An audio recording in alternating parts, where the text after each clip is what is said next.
As President Trump's re-election chances beginning to dwindle, we're actually seeing some interesting reactions in the broader people who supported him back in 2016.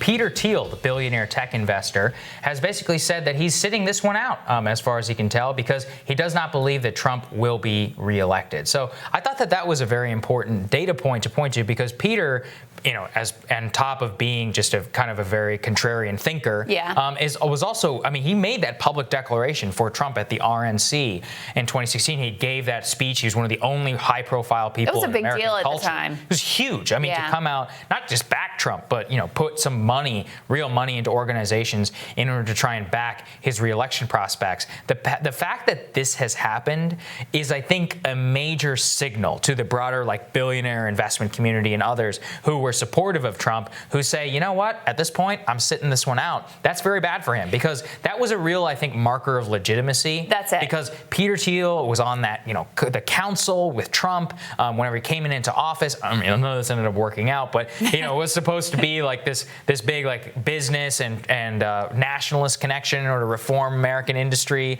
and all that. Didn't end up working out. True. And that's why, I don't blame Peter Thiel. I think he's probably right. He's an investor. He makes, smart bets, but that's not good for Trump. No, I think you're right that, look, the money matters. But he's going to have plenty of money. Joe Biden's going to have plenty of money, but the more important thing is the social proof. Yeah, exactly. That's what he provided for Trump last time around, and the fact that he's backing away and going, this doesn't look so good is a big deal. And he's focusing his resources instead down ballot to try desperately to cling to a Republican Senate, which also looking less and less likely. And at the same time, this is some of the evidence that he's evaluating. Gabby Orr, of course, great friend of our show, has a good piece over at Politico, reporting that, Trump's top advisors, they may publicly be saying, we're going to have another landslide. We're looking at expanding the map.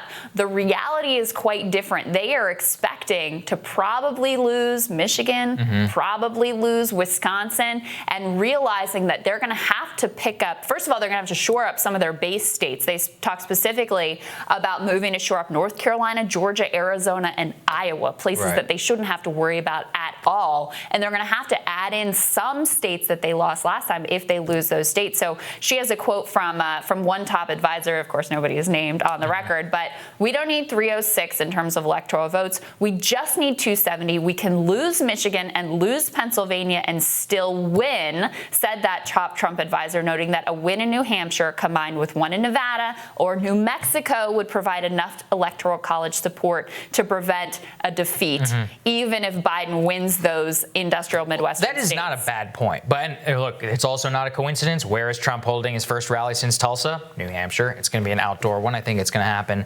sometime this week. Same with Nevada. But look, the polls in Nevada, not necessarily great. He barely won it last time, right? Or no, actually, Hillary won it last time. Hillary won it last time. He'd have to, I think he came close, but Hillary still ended up winning. So to try and flip a 2016 seat with the margins that he has right now, and the same thing in New Hampshire. What's going on in Nevada? They have gotten, Las Vegas has gotten crushed economically by coronavirus. And this is a state, Nevada is a state that Democrats really look to as a model of organization because of the strong union movement there. They've been able to continue trending blue even at a time when, other places were trending in another direction.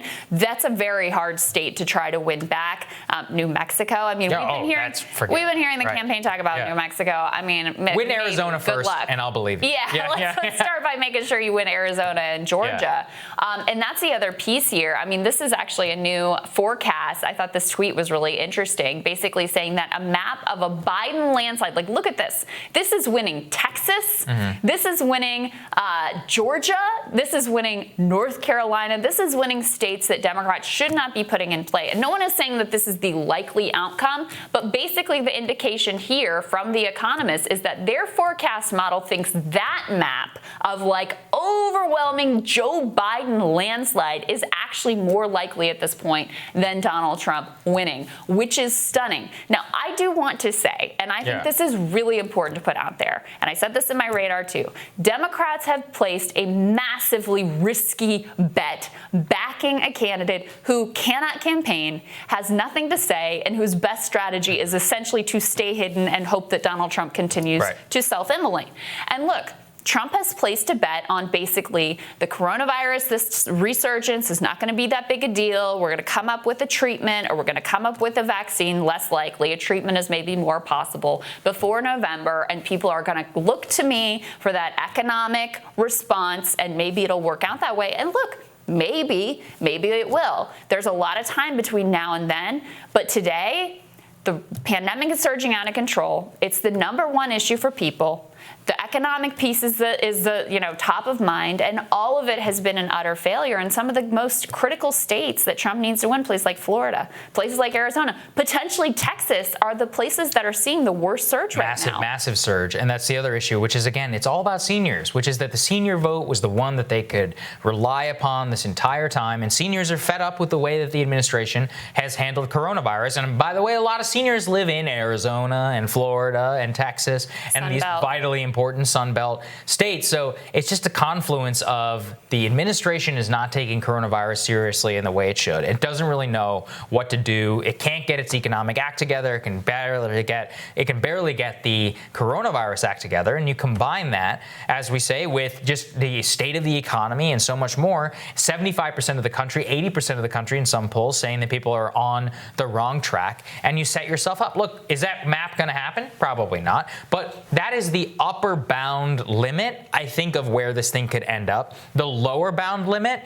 is kind of how 2016 happened, where by chance Trump ends up winning, based on 133,000 votes in Michigan, Pennsylvania, and Wisconsin, and getting 306 electoral votes. So you have to always consider in terms of probability and think probabilistically about what's the upper bound. That's the upper bound of what could actually happen. The lower bound is Trump could win. He could win, all these states all together. What is more likely? Somewhere in the middle. And the higher that upper bound trends, because Hillary's upper bound was nowhere even close compared to where to where Biden is right now, that it's on balance bad for Trump because it moves the window of where probability is going to strike for the That's exactly right. And there was a time, not that long ago, when a Biden landslide and a Trump landslide were basically equal odds. Yes. Basically 50-50, equal odds.